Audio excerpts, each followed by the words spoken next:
sejam muito bem-vindos a mais um episódio do Não Foi Sorte. Eu sou Luciana Danfer e hoje meu convidado é ator, bailarino, cantor. Sem muitas delongas, seja muito bem-vindo, Gabriel Querino. Olá, obrigado. Tô muito animado. Conheço isso aqui, ó. Menina, a gente se conheceu na faculdade.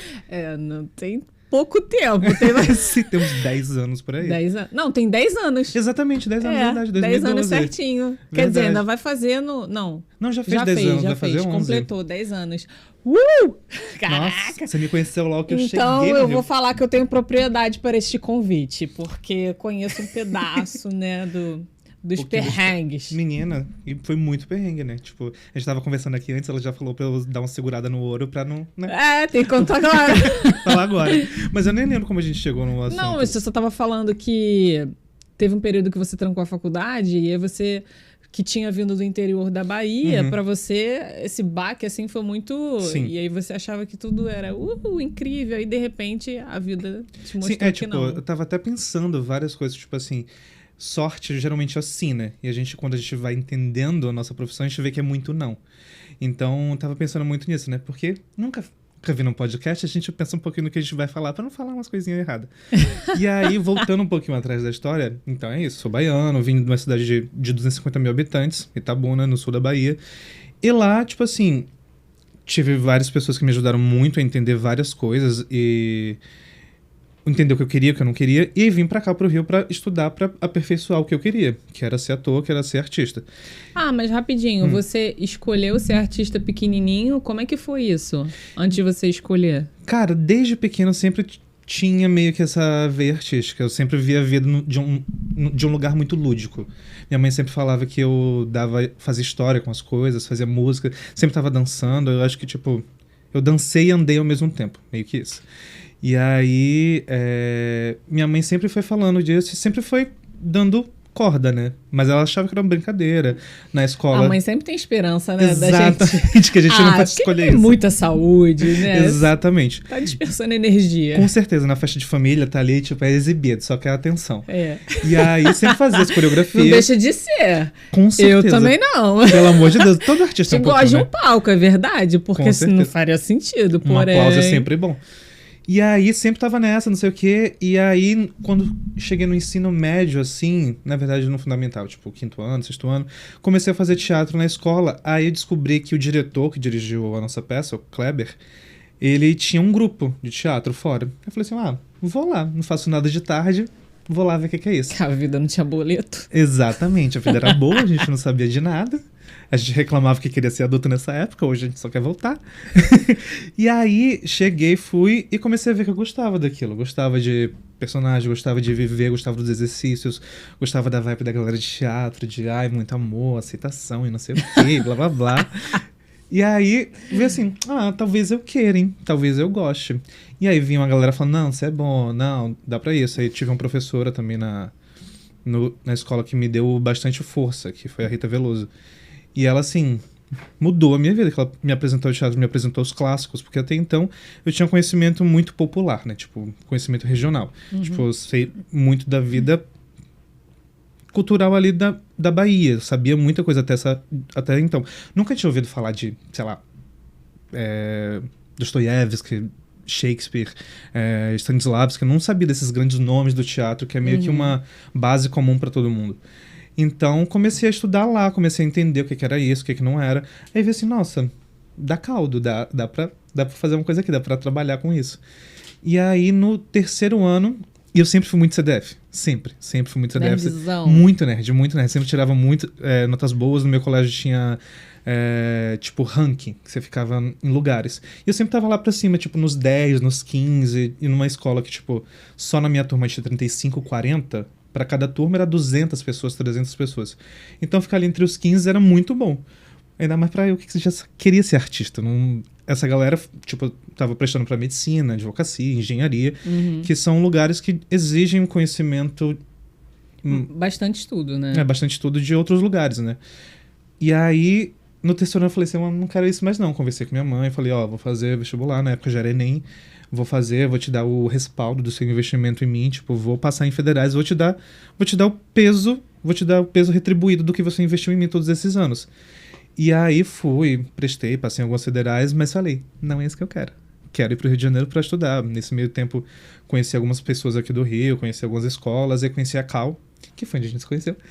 E aí lá, aí agora a gente chega ao que a gente tava falando no começo, que é isso, tipo, vindo do interior da Bahia, quando eu cheguei na Cal, quando eu cheguei para isso, tudo era muito novidade, então tudo era muito grande para mim, tudo era muito diferente.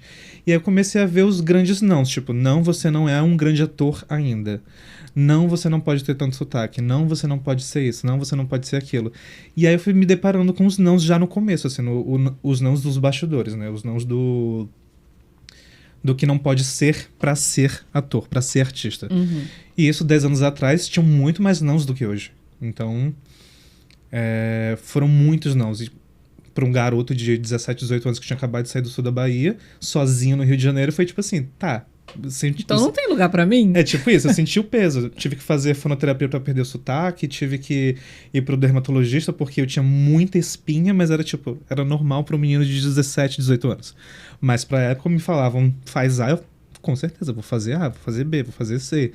Então, tipo, eu seguia muito a risca os protocolos, né, que todo mundo falava. E aí fui ralando e fui vendo, e aí eu tranquei a faculdade a primeira vez. Nisso Por que você trancou? Não grana. Grana mesmo. Não, tipo... Eu ia chegar nesse ponto, que assim, até existem algumas instituições, né? Tipo, Martins Pena, tem a Unirio e tal, mas são poucas opções, né? Sim. E aí você veio pra uma opção que é cara, né? Sim, muito caro. Tipo, é muito elitizado também. E eu não conhecia Martins. Tipo, eu só conhecia Martins quando eu vim pra cá. E na Cal, querendo ou não, eu vi ali um lugar que eu poderia crescer. Tipo, são professores muito bons. A gente teve sorte de encontrar professores muito, muito excelentes, assim. A gente foi uma das poucas turmas que teve aula com o Clóvis. Sim. Tipo, depois ele nunca mais deu aula. E, tipo, ter aula com a Glorinha Bottemiller, tipo... Eu me deparei com um lugar ali que eu poderia, tipo, que seria bom pro meu currículo. E eu tinha meio que, no meio desse caos inteiro, eu tive uma visão ali do alcance, né? De ver que poderia ser bom pra mim no futuro. E aí de me demorar um pouco ali, de tentar insistir. Mas aí foi ficando caro, porque fora isso eu tinha vida no Rio de Janeiro, que o custo era muito mais alto. Aluguel, tudo isso. Então foi dificultando. E aí foi a primeira vez que eu pensei, tá, vou ter que trabalhar pra correr atrás desse sonho. Mas também foi a melhor coisa que poderia acontecer no meio disso tudo. Porque eu comecei a conhecer muitas pessoas no meio disso tudo, no meio dessa confusão. Porque logo que eu vim pro Rio, eu lembro que eu cheguei dia 1º de abril de 2012 aqui. Tipo, tanto que tinham várias pessoas que não acreditavam que eu ia vir, porque é dia da mentira. E eu falei, não, cheguei aqui. Aí eu, não, mentira, você não tá no Rio. Eu falei assim, não, gente, eu estou no Rio. E na época, o Instagram não era tão bombado, tipo, não tinha foto, não tinha celular com câmera pra falar, pra provar, tipo, estou aqui, gente. Não existia isso. E aí, fiz um curso de musical, foi a primeira vez que eu cantei na minha vida, tipo, acho que a segunda vez que eu cantei na minha vida, na verdade. E aí fui me deparando que, tipo, que eu tinha que ralar muita coisa. Tipo, já tinha um corpo disponível para dança, mas não me considerava bailarino porque eu só dançava nessas peças que eu fazia na escola, nesse grupo. E era muito específico. Eu dançava, sei lá, forró, axé. Cheguei a ser meio que ali um ajudante de instrução de dança nas aulas. Fazia muita aula de dança de salão, porque na academia tinham poucos homens. Então acabava que eu pagava uma aula e fazia 3, 4, 5 aulas. Aí fui vendo que tinha um lugar pra mim na arte. E aí descobri esse lugar do canto, descobri esse lugar do musical. E aí foi a minha primeira grande madrinha na arte, que foi a Mirna Rubin. Quer dizer, segunda, né? Primeiro foi a Rita. Aí encontrei a Mirna, comecei a trabalhar com ela, trabalhei no estúdio dela. Na faculdade conheci a Sueli Guerra, que foi minha primeira grande madrinha na dança, que falou, tá, você tem um corpo disponível, você tem aí dentro de você, mas você tem que estudar. Eu, claro. Você quer dançar pra mim? Quero. Então você vai fazer aula? Eu, tá. Aí fui pra Gisele Alvim, que foi outra grande madrinha. Fiz muitas aulas lá, muitas. Tipo, eu lembro que quando chegou nessa época de trancar a faculdade, eu fazia 14 aulas por semana. Tipo, de tecido, de jazz, de contemporâneo, de clássico. E sempre me dedicando muito no que eu podia, mas agarrando cada oportunidade. Era uma época que, tipo, eu tava com fome, tava com vontade de fazer tudo. E aí, no meio disso tudo, comecei trabalhando com a Mirna, quando eu tranquei, e tudo foi coincidindo junto, né? Conheci minha deusa, minha outra grande madrinha na dança, que foi a Soraya, que, por consequência, por trabalhar com ela na Cal, no mergulho, tipo, indo ali, sendo assistente dela... A Soraya que foi nossa professora, né? Sim, foi também. E aí, eu conheci ela no núcleo de teatro musical da Cal. E aí, quando eu conheci ela, a gente foi trabalhando juntos, foi vendo ali umas afinidades. Numa época, acho que em 2014, 2015, ela estava sendo assistente do Renato Vieira. Não consegui te ajudar nessa. Não, tranquilo. Eu tava assim... Cara, eu sou muito ruim de nome, muito ruim. Você já falou uns 20, né? Se você é ruim... Mas é porque essas pessoas aí não tem como eu esquecer. Mas aí tava lá com o Renato no Simonal, que é um musical que eu já tinha feito audição. Até já tinha tentado audição pra muita coisa, tipo assim, muita coisa. A gente tinha mandado material pra muita coisa, mas ainda não tava pronto pra quase nada. E estudando. Estudando pra cacete. Estudando. Quase nada é ótimo. Mas é isso, porque, tipo, a gente quando é novo, né, quando é jovem, a gente acha que o mínimo que a gente sabe já é muita coisa. Mas eu acho que nem quando você chegou no primeiro musical você estava pronto. É porque o processo é que vai te levar. A gente nunca tá 100% pronto. Sim, total. Mas é porque existe aquele lugar de que se você tem 80% e te derem uma chance, tu vai até o 100%. Exatamente. Mas tipo, tem que ter esse... Tem que ter 80%, né? Você tem que estar preparado. Às vezes você não tá pronto, mas você tá preparado para os desafios. Eu nem para isso eu tava. Tipo assim, eu achava que eu tava. Tipo, na minha ignorância... tipo, que a ignorância é uma benção, um livramento, né? E aí fui indo. Mas queria muito. Nossa, queria muito, muita vontade, tipo assim. E fui. E aí ela falou assim, vai ter uma audição pra turnê, que vão ser algumas pessoas, e estamos testando, vai lá. Fui. E até então, tipo assim, eu falei assim, cara, vou me garantir na atuação e na dança. Quando eu cheguei lá, o que me passou foi o canto. Pois é, eu fiquei assim, eu fiquei tão nervoso. Mas você tava fazendo aulas de canto, né? Você já tava super se preparando, Sim, né? mas aí, tipo, eu fiquei tão nervoso que eu me preparei muito. Então, tipo, quando eu cheguei lá, me preparei muito pro canto, cantei bem, e na hora da dança eu relaxei. Na hora da dança eu falei assim, tá garantido, é meu. E aí, tipo, tanto que o Renato depois me ligou, depois que me falaram que eu passei, eu falei assim, lutei muito por você porque eu sei que você tem, mas lá não foi, não sei o que aconteceu. Eu falei assim, não, mas tá, vou mostrar que dá. E aí é isso, fui, tipo, e foi uma escola, assim, maravilhosa, o Simonal, tipo, porque... O Simonal, né, não é um musical pequeno. Exatamente, foi tipo assim, eu tive que aprender tudo muito rápido, porque o elenco quase todo... Ele já estava em cartaz, né? Exatamente. Você só chegou ali com... Eu cheguei ali, tive que aprender pra fazer uma turnê, tipo, ir pra diferentes palcos, tipo, em palcos grandes do Brasil inteiro, tipo assim, o primeiro trabalho profissional já faço uma turnê. Foi bem especial, foi bem marcante. Porque, inclusive, eu fiz no Castro Alves, que é o Teatro Municipal de Salvador. Olha, que lindo! E, tipo, foi sensacional levar meus amigos, tipo, pra Salvador, tipo, mostrar. Minha mãe foi pra Salvador pra me assistir. E aí, tipo, foi um choro de alegria, de realização e tudo mais. Mas ia mais dificuldade, tipo... Lógico. E desde, tipo, aí pra seguir, né, porque... E quando acaba, que tu... E agora, o que eu faço? Exatamente, foi a primeira vez que eu me deparei com o que eu faço. Tipo, a entre safra, né? Que a gente começa, a gente quer emendar. Mas aí a vida falou, não, você vai parar. Calma você aí, vai, cara. Você vai ter senta aí. Você vai ter que dar um stop. No carnaval eu tive um pólipo. Tipo, um pólipo na prega vocal, que é uma bolsinha que fica ali na sua prega vocal. E a prega vocal tem que bater pra fazer som, né? Aí tem uma bolinha aqui. Então ela não faz som. Eu fico rouco. Tipo, eu nunca tinha ficado rouco na minha vida. No carnaval eu acordei afônico. Totalmente afônico. Com a amidalite muito braba. Aí fui, beleza. Falei assim, gritei muito, bebi muito, é isso. Uma semana depois não passava, um mês depois não passava. E isso eu ainda tava trabalhando no VOT. Aí trabalhando lá, comecei a ir na fonoterapia pra ver. A voz foi voltando, mas eu não tinha mais alguns lugares de agudo, alguns lugares de canto, alguns lugares de voz. Tipo, se eu bebesse, se eu dormisse mal, eu ficava muito rouco. Muito rouco. E aí eu fiquei assim, tá, alguma coisa tá errada. Fui no otorrino, aí quando eu vi tinha esse pólipo.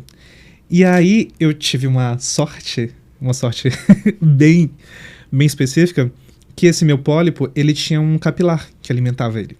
Então, assim, ele não regredia só com fonoterapia, porque tem alguns pólipos que dá pra regredir só com a fonoterapia, mas não fazia nada.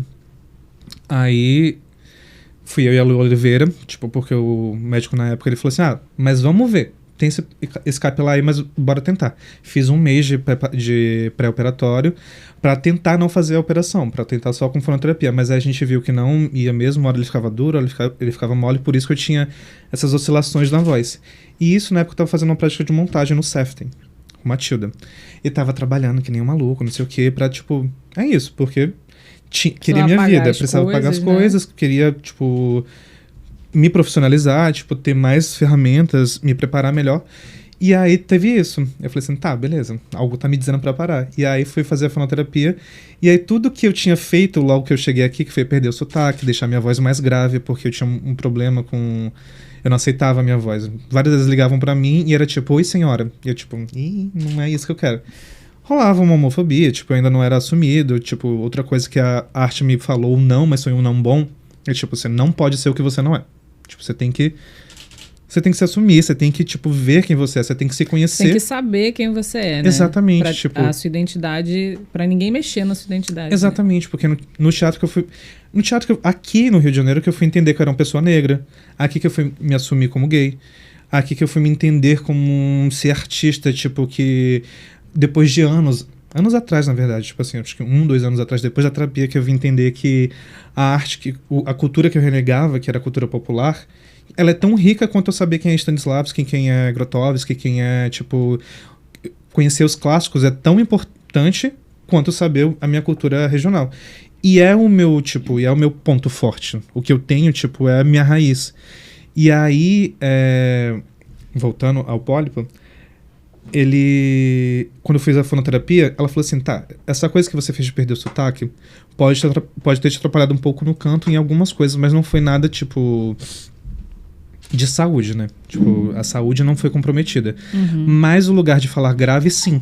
E aí eu fui me reconectando com esse lugar, tipo, a fonoterapia foi minha primeira grande terapia, na verdade. Você forçava muito pra perder o... Sim, tipo, eu falava aqui pra afirmar um lugar que não era meu, tipo, pra afirmar um lugar que seria mais confortável pros outros, né? Tipo, que um homem deveria ter uma voz grave e não uma voz aguda e de tal... machucava a sua... Minha prega vocal. Então, tipo, fora isso, mas todas as outras coisas da vida que tem, né? De vida pessoal. E aí foi ocasionando essa saúde comprometida da prega vocal. E aí eu fui reaprendendo isso, mas tive que operar. Fiquei um mês mudo, completamente mudo, no meio desse processo. E aí, foi muito louco que nas minhas primeiras oportunidades, eu sempre tinha alguma coisa, algum desafio pessoal. Tipo, teve uma vez que eu tive que fazer uma outra operação, e aí no Matilda, eu tive que operar a prega vocal. Então, fiquei mudo um mês, mais de um mês, na verdade. Mas foi antes de entrar em cartaz, né? Ou foi durante? Não, foi no meio dos ensaios, graças a Deus. E já você conseguiu depois. Sim, já tá pronto pra fazer as coisas. E engraçado que foi a primeira vez que eu trabalhei com a Bel. Tipo, a Bel Lima. Porque até então, nem na faculdade a gente fez, sei lá, um trabalho juntos. Na peça que nas montagens, eu não contracenava muito com ela. E até em exercício de cena mesmo na escola, tipo, na Cal, a gente não fazia muita coisa juntos. A gente fez, sei lá, 1 ou 2 juntos, eu acho. E aí foi a primeira vez que a gente trabalhou juntos e contracenamos juntos. A gente era par de dança e tal, tudo mais. E aí foi isso. Aí daí pra frente as coisas começaram a engrenar mais. Eu tava me sentindo mais preparado, tava me sentindo mais firme de quem eu era, tava mais seguro do que eu tinha, do que eu não tinha, do que eu queria, do que eu não queria. E aí foi quando eu fiz a audição do Vamp e passei. E tava fazendo uma outra prática de montagem. E aí fui entendendo mais como é que era, como é que funcionava. E daí em diante eu fui me preparando mais. Eu fui entendendo que realmente nunca foi sorte, não foi sorte. Eu fui entendendo o quanto, tipo, eu fui realmente escolhendo isso cada dia e ouvindo os nãos, ouvindo os talvez e agarrando as oportunidades. E sendo firme também nessa sua escolha, né? Porque eu sempre chego no ponto do bate-papo que eu pergunto, esses perrengues todos foram os que te fizeram parar e pensar em desistir? Ou teve pior do que esses? Que você falou, caraca, não, agora a vida tá de sacanagem. Não. Parei contigo. Tchau. Tô pra te dizer, pegando meu colega, tô pra te dizer que sim, muitos. E, tipo, teve muitos além, teve muitos antes, tipo. Ainda mais sabendo que eu sou de uma realidade tão diferente, muitas vezes eu pensava, já liguei, peguei o celular, liguei pra minha mãe pra falar, comprou passagem que não dá mais. Mas aí, falando com ela, eu falei assim, não, eu não posso fazer isso por mim, não posso fazer isso por ela, não dá. Teve uma época mesmo que, tipo, eu tava... Minha mãe tava passando por uma dificuldade financeira, e a gente aqui também. Nessa época, meu irmão já tinha mudado, foi logo depois do Pólipo, foi quando eu tava fazendo o Vamp, inclusive. Os primeiros ensaios do Vamp, tipo assim, eu comecei, na verdade, no final de 2016, Foi o mesmo ano do 2016 foi meu ano assim. O vai O racha, total. Porque foi término de relacionamento muito intenso, e aí, tipo, foi isso de não ter grana pra nada, nada. Trabalhava que nem cachorro magro, mas não tinha... É só trabalho e não ver o dinheiro. É isso, tipo, o dinheiro só ia sair, dinheiro ia sair. E aí, tipo, realmente de não ter o que comer, às vezes, tipo, tipo, ali, eu formei, graças a Deus, uma rede de apoio muito, muito forte nessa época. Amizades, de né? amizade mesmo ali, então, tipo... A gente ia se ajudando com o pouco que a gente tinha, a gente tinha tudo. A gente não tinha nada, mas a gente conseguia fazer que todo mundo tivesse tudo. E aí a gente foi ali se ajudando, foi ali, tipo, família mesmo, tipo, dando de comer, tipo, passagem, vem comigo que a gente vai. E aí, tanto que nessa época eu emagreci, assim, vertiginosamente, tipo, eu pesava, sei lá, 80 e poucos, nessa época foi pra 72, 73. Mas para um bailarino isso é um corpo incrível. Então, tipo assim, as pessoas me falavam, nossa, você tá incrível, mas algumas pessoas viam o que estava acontecendo e falavam, você tá bem? Você tá doente? Você tá precisando de alguma coisa? Porque realmente era um corpo muito magro, mas era um corpo lindo em cena, dançando e tudo mais. Então tem esse mito, né? Tem esse lugar do belo. Não, e além de você você é um artista que explora muito mais o físico, né? Sim. Então você precisava se alimentar mais, era o contrário, né? Era o contrário, exatamente. Ok, todos os artistas têm muita questão física, mas eu tô falando assim, o bailarino, ele precisa muito do corpo o tempo todo, né? Total. Eu posso estar ensaiando uma peça que não exige tanto fisicamente. Então você estava sempre gastando muita energia Exatamente. e se alimentando menos do que você Exatamente. gostaria. Não, total, do que eu precisava, na verdade. Eu não tava saudável. Era só realmente esteticamente bonito. Por dentro, não tava. Tipo assim, tanto que eu não tinha nem dinheiro pra fazer um exame. Então eu realmente nem sei te falar precisamente o que tava ruim, mas eu sei que não tava bom. Porque Mas você não sentia, assim, dores nem nada, era só... eu sentia... Porque a gente acaba ficando muito cansado, né, sem comer. Exatamente, não, eu tinha quedas de pressões, assim, homéricas. Gente, tanto que eu lembro perigo. que no Vamp, acho que no nosso ensaio geral, teve uma hora que eu saí de uma coreografia, eu sentei no chão e eu não conseguia respirar direito porque eu tava muito tonto. Eu tinha que dar uma volta no teatro pra poder entrar pela plateia nessa hora. E eu não conseguia. Eu falei assim, não, gente, peraí. Eu vou só voltar aqui pro corpo, deixa eu só assentar. Porque eu não consigo. Eu realmente não consigo fazer nada agora. Eu vou ter que dar um... Mas no Vamp não tava rolando uma grana? Nessa época era nos ensaios. Então, tipo, eu só ia receber no final do mês. Mas aí nos ensaios não tinha lanche Não, nem nada. tinha, mas era isso que me segurava. Tipo assim, porque... Entendi. Porque não tinha mesmo o que fazer. E aí, é isso. Então, esse ano foi tipo assim... Aí 2016 eu falei assim, cara, não dá. No começo de 2017 eu falei assim, tá bom, 2016 ainda tá aqui, tá com uma mãozinha segura, não quer me largar, mas eu tô vendo uma saída. Tô sobrevivendo, é isso. Sobreviver a 2017 não vai me derrubar, não. Aí fui indo. E aí 2018 foi o primeiro ano, assim, depois de muito tempo que eu consegui trabalhar o ano inteiro. Tipo, tive trabalho de janeiro a, sei lá... Só de passar 2017, a virada do ano, sabendo que dia 2 de janeiro eu ia começar a trabalhar, todo mundo, nossa, que difícil. Eu falei assim, não, gente, tá ótimo. Pelo amor de Deus, tá incrível. Vou virar o ano sabendo que eu tenho pra onde ir, que eu tenho onde trabalhar, que eu vou ter dinheiro, que eu vou ter possibilidades, que eu vou ter condição de, tipo, de viver, não só de sobreviver. Tipo, de poder estar ali vivendo a minha arte, de poder estar ali fazendo o que eu gosto, o que eu amo, o que eu me mudei pra fazer, o que eu trabalhei esses anos todos pra poder fazer.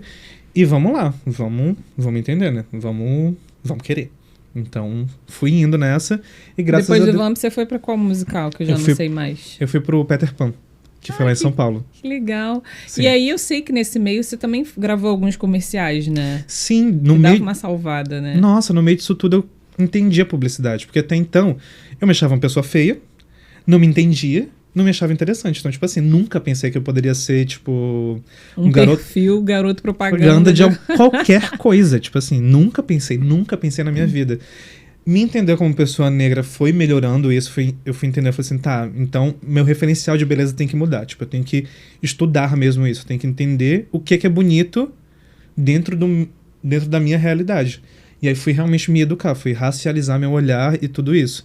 Aí um dia... Engraçado que a primeira propaganda foi muito por acidente. Eu tava eu tava fazendo minha primeira prática de montagem, que foi a Festa Selvagem na Cal. E aí fui indo, tipo assim, do nada, falou assim, tem um teste hoje pra Coca-Cola, pra Copa. Eu falei assim, tá, beleza, a Copa de 2014. Aí beleza, fui lá, aí quando falaram assim, o teste é torcer pra pra alguém, tipo, e todas as variações, tipo, tô puto, tô triste, fez gol, foi quase. Aí do nada uma menina falou assim, vamos se beijar? Quando eu falei assim, vamos, a gente se beijou, tipo assim, eu tava ali, você tava vivendo. Aí do nada veio a resposta, você passou. Eu fiquei assim, oi? Falei assim, então tá. Aí, tipo, eu não tava entendendo nada, na verdade. Tipo assim, eu fui lá fazer a propaganda. E aí, quando eu vi o cachê, eu falei assim, gente, como? Dá pra ganhar tudo isso num dia de trabalho? Só isso? Tipo, vou fazer minha prova de roupa, vou... Eu falei assim, tá, legal. E aí, quando eu cheguei lá, aí tava não sei o que, traz o Gabriel não sei o que, traz o Gabriel não sei o que, traz o Gabriel pra cá. Aí eu vi que estavam tendo muito cuidado comigo. Falei assim, nossa, que legal. Bacana. Tô sendo muito bem cuidado. Foram me buscar em casa de madrugada, a gente foi pro Morro da Conceição gravar, não sei o quê. E aí quando eu vi, eu entendi, na hora que eu cheguei no set, que eu sentei, eu entendi que eu era o protagonista do comercial. Eu fiquei assim... É o quê, gente? Como assim? Eu não tô entendendo o que tá acontecendo. Aí eu entendi, porque tipo assim... Sou bonita, hein? Chupa! Galera. E aí eu fui entender, eu falei assim, gente, tá... E eu só tava fazendo, tipo, um menino mesmo. E aí eu falei assim, gente, vamos lá, né? Vamos representar, gostei disso aqui. E aí fui... E foi muito legal, foi a primeira propaganda no primeiro comercial do primeiro jogo do Brasil na Copa, de 2014. Então foi um lugar muito louco, tipo, eu saí em matéria de jornal da minha cidade, tipo, Estrela Itabunense, não sei o que. Eu falei assim, gente, calma, é só uma propaganda, mas realmente era uma grande coisa. Sim. Porque eu não tava... É que eu não entendi a dimensão do que era aquilo. Eu entendi a dimensão, tipo, das pessoas que são da minha cidade, das pessoas que querem ter o mesmo sonho que eu. E você vai entendendo que você pode ser referência também. E isso é muito louco e muito lindo, porque, tipo, é uma responsabilidade, querendo ou não, mas é mais tranquilo também, tipo, não tem esse tanto de coisa assim. E aí... A gente voltou, né? Mas aí você já tava lá no Peter Pan. Sim. Não, mas, tipo, indo pra esse lugar de comercial também, tipo, porque foi salvando essa de publicidade, né? De fazer essas coisas. Mas também é isso. Quando eu falei que o cachê é bom, gente, o cachê é bom, mas vem de vez em quando. Tipo, você não vai fazer um comercial toda semana. Então, tipo...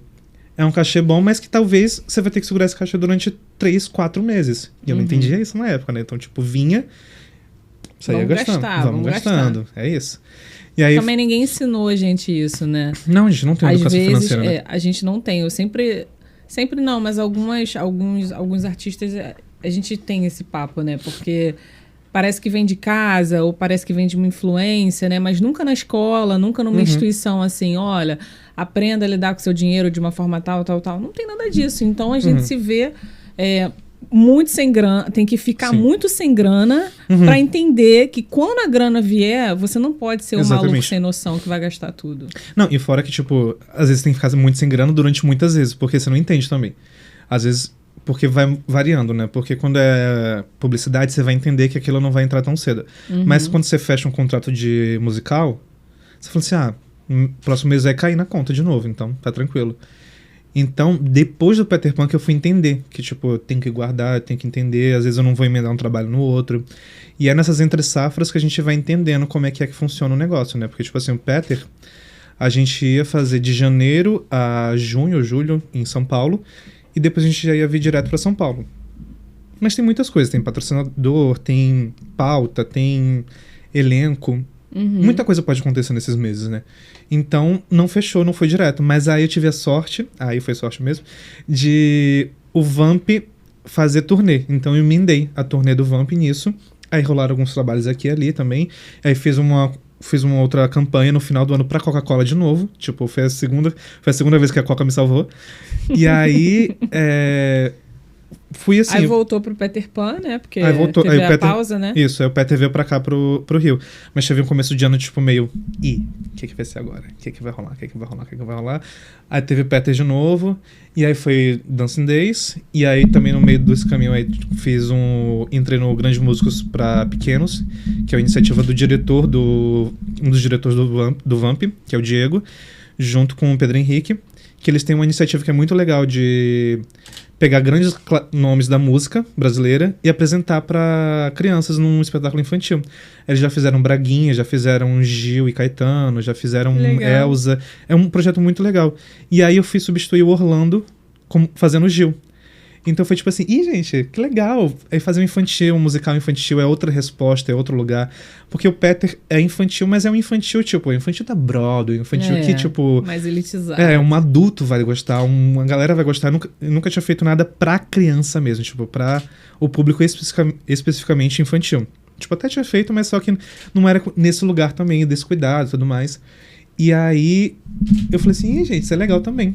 E aí, conheci os meninos, a gente foi fazendo. Agora, no final do ano de 2021, a gente fez o Tibum também, que foi já um musical mais conscientizador. E era muito legal também. E aí foi assim, gente, tem muito mais possibilidades. E o West Side Story entrou... 22, né? O West Side foi 2021 para 2022 foi uma grande surpresa. Porque 2020 teve a pandemia, né? O West foi, na verdade, em 2020. Inclusive, de 2019 para 2020, eu tava numa entre-safra muito louca que eu tava já querendo abandonar o musical. Falei assim, cara... Olha isso, depois de não sei quantos musicais, não quero mais. Porque, tipo assim, é muito louco. É realmente muito difícil. E aí veio vários outros lugares também. Veio a espiritualidade, veio uma questão racial muito mais sedimentada na minha cabeça. O musical é um lugar muito elitizado até hoje. Então, tipo assim, é meio difícil você estar num lugar que você não se reconhece em outras pessoas. E aí eu fui vendo que talvez, tipo, eu fui lutando com isso, fui vendo que talvez, tipo, lá eu seria o lugar, eu seria a pessoa que talvez poderia, tipo, falar que poderia ter mais pessoas como eu, puxar essas pessoas pra dentro também. E fui tentando, fui buscando, fui falando sobre isso nas produções com algumas pessoas que eu conseguia. E aí, Isso é muito doido, né? Porque a gente vê de fora assim, nossa, emendou um musical no outro, tá trabalhando pra caramba. E aí você que tá lá dentro pensa o quanto foi difícil esse lugar aqui e o quanto, assim, milhões de negros deixaram de estar aqui pra eu estar. Porque se você olha o elenco, tem 50 brancos, aí tem você ali fazendo, né, a diferença. Eu lembro muito olha que doideira, eu lembro né? muito no Peter Pan, quando o dia que a Marielle foi assassinado. Tipo, eu tava lá, eu cheguei no camarim, não tinha chegado ninguém ainda. Eu cheguei bem cedo, e aí veio a camareira que cuidava da gente, uma mulher negra retinta, a única no ambiente inteiro. Eu acho que não tinha mais nenhuma outra. Na produção inteira. Eu acho que sim, eu não lembro de ter outra. Não lembro de ter outra pessoa retinta, não. Se tem, eu realmente não nem retinta, nem negra, né? Tipo... Não, negra não... eu fico muito... Negra retinta é só uma pessoa... Não é falar isso, é porque as pessoas falam que negro é errado, e aí eu tento me policiar, que o certo é falar preta, né? Pessoa preta. E aí... Sim. Eu ainda tô... não, mas mas é porque isso, você falou também, eu acabei falando. Mas o que eu ia dizer é que não tinha nem pessoa preta, nem retinta. Não tinha... tipo, acho que eu era o único no elenco. Tinha a Carolzinha... Não, tinha mais pessoas. Tinha a Carolzinha. Mas só que, tipo, mesmo assim, num lugar tão grande, era difícil.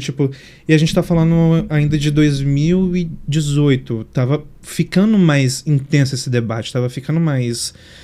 Tava começando a entrar mais. Então as produções não estavam entendendo como é que fazia isso. Tipo, no Brasil é muito cultural, né? O racismo é muito estrutural. É muito endêmico. Então, tipo, é muito difícil entender essa questão. É muito difícil sair do lugar do privilégio, é muito difícil sair do lugar de... de entrar no olhar racializado mesmo, de entender essas coisas todas. E aí nesse dia... minimizar essa questão. Sim, né? Tipo, nesse dia da Marielle, aí ela veio falar comigo, a Valerinha, e aí, tipo assim, eu olhando pra ela, eu enxerguei minha mãe, enxerguei a Marielle, enxerguei, tipo, toda essa causa, me enxerguei naquele lugar, e eu comecei a chorar. E a gente começou a chorar, comecei a chorar muito, ela foi me acalmando e tudo mais.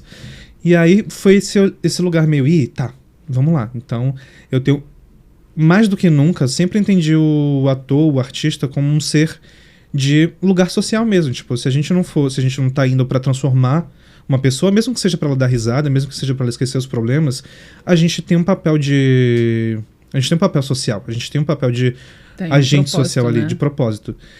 E aí eu sempre acreditei muito nisso. E eu falei assim, eu entendo agora qual é o meu outro papel social aqui dentro. Qual é a minha outra função aqui, minha outra função ativa que eu posso ter nesse meio. Mas aí no meio disso tudo, tipo, vieram várias coisas. Eu tava em São Paulo, sem trabalho, e São Paulo é uma cidade que quando você tá sem trabalho, ela te engole. Ela te engole muito e, tipo, ela te atropela. Você fica sem perspectiva, você esquece do que você já fez antes. Então, tipo assim, naquele momento pra mim foi muito difícil. Eu falei assim, cara... Aí achei outra companhia de teatro experimental, de teatro dança. Eu falei assim, cara, vou me enveredar por aqui porque talvez possa ser legal. Mas aí, tipo, ajuda aquele mãe trocinha de falar assim, mãe, talvez eu precise da sua ajuda pra poder fazer uma coisa aqui que eu acho que vai ser bom pra mim. Ela assim, não, bora, beleza. Surgiu na mesma época um teste pra um filme que eu fui passando. E eu falei assim, tá, o audiovisual sempre foi uma vontade. Então, tipo, vamos entendendo. E aí surgiu o West Side Story. Eu falei assim, cara, eu não sou bailarino pra isso. Eu não tenho técnica pra isso, eu não tenho estudo pra isso. É muito difícil, tipo, não vou passar, tipo, vou lá, mas eu quero fazer minha teatro dança experimental aqui mesmo. Quero fazer isso aqui, quero jogar play safe, sabe? Quero ficar aqui no segurinho, quero ficar na zona de conforto. E aí eu falei assim, tá, mas vou lá, né, pra audição. Fui fazer a audição. Aí eu fiquei assim, tá, acho que rola. Fui passando, passei. Eu falei assim, não entendi nada. Nessa época eu tava trabalhando também que nem um condenado. Início de 2020 eu trabalhei muito. Tipo, teve uma época que eu tive que ir e voltar do Rio de Janeiro 6 vezes. Tipo, na semana. Aí, claro que no final eu acabei doente, porque eu não dormia, não comia direito. Tava dormindo no ônibus. E aí, tipo, que foi o teste do West Side. Passei numa campanha publicitária. E eu tava trabalhando no carnaval. Tava trabalhando no camarote. E aí, no meio disso tudo... A gente faz tudo, né, menina, cara? Eu já trabalhei assim também no... Eu já servi até mesa. Não, no camarote também, porque você é muito doido, porque tá todo mundo se divertindo muito e você... Nossa, eu só quero ir pra minha casa. Exatamente. Ai, não importa o que me ofereçam, eu quero dormir. Ainda mais sambódromo, tipo, que é de madrugada, que começa a trabalhar às 6 da tarde. Nunca acaba. E, tipo, as pessoas vão ficando bêbadas, as pessoas vão ficando loucas, e você, assim, você tem que manter aqui a carinha, o sorriso. Todo mundo... E os BOs, as pessoas começam tretas começam a acontecer, sim, né? As pessoas... Não, é muito louco, ainda mais porque, tipo, tá todo mundo se divertindo e você tem que dar diversão pra essas pessoas. Então, é meio que um lugar, tipo assim, eu tô me divertindo, mas aí depois quando você lembra, eu falo assim, não, tô trabalhando. Calma. Então, vamos com calma. Cara, esse episódio do Sambódromo... Então, tava fazendo tudo isso. Identifico. E aí, tanto que eu passei no musical e eu não ia conseguir voltar Pro West Side? Pro Distrito das Campeões. Que eu passei lá... Não, passei no West Side e eu não ia conseguir voltar pro Distrito das Campeãs. E aí foi isso, tipo, não voltei, porque, lógico, eu não ia dispensar um trabalho, um clássico, assim, pra poder trabalhar nessa moda. Então fui, e aí, tipo, no meio disso tudo, eu falei assim, tá, beleza, quando é que eu vou cair doente? Caí doente, tipo, uma virazinha, não sei o quê, fiquei lá. Já esperando. Já esperava, porque eu tava assim, bora, no ritmo frenético. Mas tá, 1 hora, não sou robô. Mas foi numa hora certinha que eu podia ficar doente e tudo mais, tava tudo certinho. E aí fui pra São Paulo. Tu toma vitamina não, homem? Menino. Tu não aprendeu ainda? Nisso aí eu vou... Pô, Gabriel, vai na farmácia. Nisso eu confio na sorte. Nisso eu confio muito na sorte. Pô, é só comprar Mas eu aprendi. Eu aprendi. Não, agora minha vitamina C, meu targifota ali bonitinho. E aí academia também, tudo certo, pra gente ficar fortinho. Ai, gente, esse aí demorou. Nossa, essa aí tive que realmente me lascar muito pra entender. E aí, 2020, não sei o que, a gente tava lá, o West Side já tava pronto, a gente com 17 dias de ensaio, tava tudo pronto, a gente só tava fazendo os passadores pra afinar as coisas e tal. E aí no dia 14 de março... Pandemia. Fechou tudo, tipo, vai pra casa. Fiquei em São Paulo. Aí eu, tá, beleza, tranquilo. E aí, isso que eu tô em São Paulo, começou a ver que ia ficar muito mais intenso, foi prolongando. E aí, graças a Deus, algumas campanhas publicitárias que eu tinha feito foi renovando, porque não tinha como gravar, né? Outra coisa. No começo a gente, tipo, tava todo mundo com muito medo. E aí foi renovando e foi isso que me salvou. Foi essa grana que foi me salvando durante a pandemia. E aí o West Side, tipo, a gente foi adiando. E aí, no meio disso tudo, um primo meu descobriu um câncer. E aí eu sempre tive muita questão com a morte. Sempre tive muita questão com a morte. E eu falei assim, tá, não vou conseguir lidar com isso sozinho. Entrei na terapia. Aí na terapia eu fui vendo várias coisas, tipo, fui resolvendo isso, fui resolvendo a questão da morte, não sei o que, blá blá blá. E aí fui resolvendo outras coisas também. E fui vendo o quanto eu esquecia do que eu já tinha feito. Da onde eu vim, o que eu fiz pra chegar até o lugar até onde eu cheguei. Tipo, tudo que eu escolhi, tudo que eu reneguei. Eu lembro até hoje, tipo, minha mãe na última ceia de Natal que eu passei antes de me mudar, né? Ela falou, tipo, no sofá ela virou pra mim, tá vendo tudo isso aqui? Ela contou pra família, minha família, tipo, parte de mãe, é ela mais 11 irmãos. Então, tipo assim, uma família muito grande. E aí ela apontou, virou assim, você tá vendo tudo isso? Você sabe o que você tá escolhendo, talvez você não vai ter mais isso, tão fácil. E aí eu falei assim, mas é isso que eu quero. Na minha doce inocência de 17 anos, eu falei assim, não, é isso que eu quero, é isso que eu tô ciente. Tô muito ciente do que eu tô. Não tava. Hoje em dia eu vejo... Até tava, né? Mas pra época. Você não tinha como ter a consciência que você tem hoje. Não, exatamente. E aí eu vi, tipo assim, o quanto tudo isso foi violento, tipo, acho que violento no lugar de violento mesmo, tipo, de perder meu sotaque, de passar por todas essas coisas, mas também uma violência necessária, que foi a violência de crescer, de ter maturidade, a violência que a vida tem mesmo, tipo, de... Quando você começa a viver mesmo, tipo, sem rede de segurança, você vê que o mundo é um lugar perigoso, né? O mundo é um lugar violento. Muito. E, tipo, violento de, tipo, de... Muito. Não tem alguém pra pegar na sua mão e te levar em todos os lugares. Até vai aparecer uma ou duas pessoas que vai te ajudar. Mas você só cresce assim. É, exatamente. Não tem como. E foi isso. Tive que crescer muito cedo por escolhas minhas, mas também por obrigação do mundo, tipo... Então fui vendo, eu fui entendendo também como, tipo, o racismo atua em tudo isso, como a homofobia atuou em tudo isso, como eu atuei em tudo isso, como, tipo... Como eu não tinha como, tipo, me exigir nada na época, porque eu não tinha estofo, não tinha como fazer diferente. Eu fui fazendo o que dava, do jeito que dava, com as ferramentas que você tinha, exatamente. né? E aí fui entendendo tudo isso. Eu falei assim, cara, ralei muito, então, tipo assim, eu posso fazer qualquer coisa, pelo amor de Deus. Tipo, eu tô novo. Tenho 28 anos agora, tipo. Então, assim... E olha quanto tempo demorou pra você olhar pra você e falar... Exatamente. Eu posso, eu consigo, eu sou capaz. Exatamente. E aí, tipo... Começou a vir outras coisas, começou, tipo... Longe de mim falar que, tipo, a pandemia foi bom pra mim. Não foi bom, não. Tipo, vários surtos, perdi gente. Então, tipo assim... Mas foi um lugar que foi a primeira vez que eu tive a oportunidade de olhar pra mim. Tipo, de olhar pra fora e falar assim, tá... Não tá dando pra olhar pra fora, não tá dando pra melhorar pra fora. Entender o meu tamanho, o que eu posso mudar. O que eu posso mudar agora? Eu posso mudar as coisas que eu sou responsável, eu posso fazer as coisas por mim, estudar uma coisa que eu quero estudar, fazer uma coisa que eu quero fazer, me planejar melhor, tipo, escolher os trabalhos que eu quero fazer, do jeito que eu quero fazer, e realmente ir priorizando isso, que aí eu fui entendendo que não foi sorte. E, tipo, fui entendendo o lugar que era que eu tava construindo, sair de uma cidade pequena, de realmente lutar, de conhecer pessoas tão diferentes, de ter pessoas tão incríveis que me ajudaram, de ter, tipo, estofo, de ter, tipo, um lugar ali. Eu fui vendo que, tipo assim, tudo que eu fui renegando, esse lugar que eu falei da cultura popular, é porque falaram assim, você nunca assistiu O Vento Levou, você nunca assistiu Casablanca, você nunca assistiu O Poderoso Chefão, quem é você? Tipo assim, você não pode... Não, qualquer artista tem que saber isso, qualquer artista tem que fazer isso. Eu falei assim, tá, mas vocês já foram na Roda de Coco? Vocês já foram num show de fulano? Você sabe quem é Edson Gomes? Você sabe, tipo, você já foi no Carnaval de Salvador? Você já foi no interior da Bahia?